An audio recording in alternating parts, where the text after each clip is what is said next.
Hi, everybody. This is Lee, and I'm talking about an article I saw on Black Agenda Report by the editor Glenn Ford. Black Agenda Report is kind of like a counterpart to Counterpunch, in that they spare no one, in that they give the rundown on what's really happening. There's an article here: the U.S. Deep State rules on behalf of the ruling class. And so this is addressing who's really controlling political economic power in the United States. And so Glenn Ford is saying that apparently the U.S. deep state rules on behalf of the ruling class. He says that the various organs of the deep state, including the corporate media, work hard to convince the public that the deep state does not exist. And this is like the line in the movie with Kaiser Soze, I think, The Usual Suspects, where Kevin Spacey's character says the greatest trick the devil ever pulled was convincing the world that he did not exist. Deep state. And so Glenn Ford goes on to say that arming and training Islamic jihadist terrorists to subvert internationally recognized governments targeted by the U.S. for regime change is more than your usual variety of covert warfare. It is a policy that must forever be kept secret because U.S. society would suffer a political breakdown if the facts of a U.S.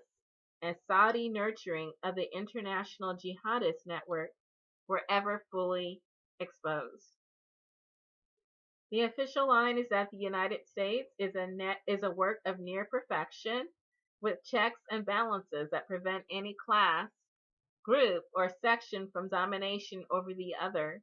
The truth is that an oligarchy rules and makes war on whomever it chooses, internationally and domestically, for the benefit of corporate capital. The deep state and its corporate imperatives manifestly exist when corporate lobbyists and lawyers are allowed to draw up the Trans Pacific Partnership global trade agreements, but its contents are kept secret from the congresspersons whose duty is to actually vote on those measures. And so that was the problem that people had with the Trans Pacific Partnership, the secretiveness, and the fact that the only way the public knew what was happening in these trade deals was that they were leaked. Also, TTIP, Transatlantic Trade and Investment Partnership, and TISA, Trade and Services Agreement. And TTIP and the Trans-Pacific Partnership have been deaded. European Union citizens deaded the TTIP, and we thank them. And then we ourselves here, we deaded the TPP, and Donald Trump confirmed that. And so now we still have TISA that's still in existence, but it's gone further underground. People are still suspicious. WikiLeaks has revealed some of the contents of TISA and the implications. But recently I was doing searches to see what was going on, the next steps, what the news and chatter was about TISA, and it's gone further underground, that there's not so much conversation about it, that it's gone deep. And so this is our mainstream media, again, cooperating and not informing us.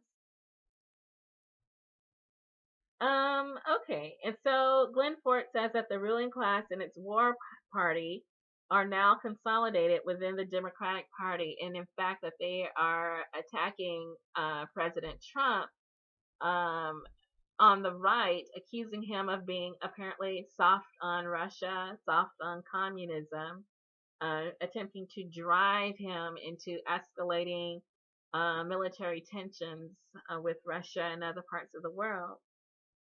And so the ruling class and the war party are also attempting to regroup amongst Republicans as well, and that they have effectively neutralized a sitting president whose party controls both houses of Congress less than 2 months into his term. And Glenn Ford is saying that only a deep state could do that. And so, again, we see two sides of what's happening.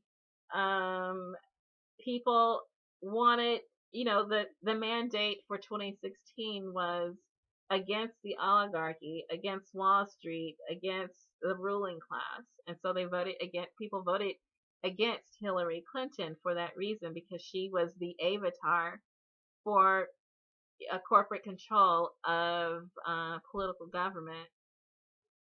People voted against that. They might have preferred Bernie Sanders, and his chances at being the president were hijacked, sabotaged.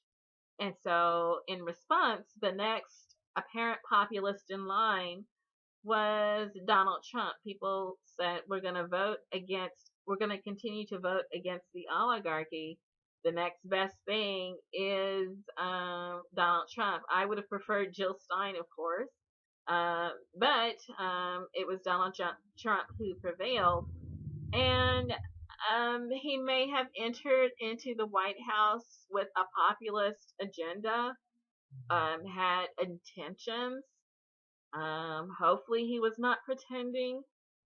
But whatever intentions that he had, starting out strong by deading the TPP, he's being neutralized, being flanked on all sides by persons such as Paul Ryan, who is a pro-TP, pro-corporate, pro-Wall Street politician, and then also Mike Pence, who is the same, a supporter of these free trade agreements, supporter of corporate rule, willing to play ball. And then, of course, the rest of the Congress, and then the entire Democratic Party working against Donald Trump and neutralizing any perhaps effort that he had at populism. I'm going to go so far as to say that once upon a time he did support a single-payer healthcare system way back when. He actually put it down in paper and wrote about it in his book. But now we've got an insistence on these insurance companies that they continue to be able to suck up taxpayer funds and cut off any attempt to neutralize their power over the healthcare system. And so whatever Donald Trump may have intended, he's being cornered and neutralized on all sides. And so personally, I say the most that we can really hope for is to overturn the Congress starting 2017 and then 2018, that if we overturn the Congress, it might be one way to neutralize ourselves, neutralize corporate rule and neutralize the harm coming from the White House. I support that rather than impeaching Donald Trump, because the drive and war battle cries for impeaching Donald Trump will result in Mike Pence being the president and perhaps Paul Ryan being the vice president. Are you really better off? And I'm going to say, based on what we've seen so far, not really. Donald Trump is not the ideal option, but I would say he's a step above of what would happen with Mike Pence and Paul Ryan being in the White House. Voters rejected corporate rule.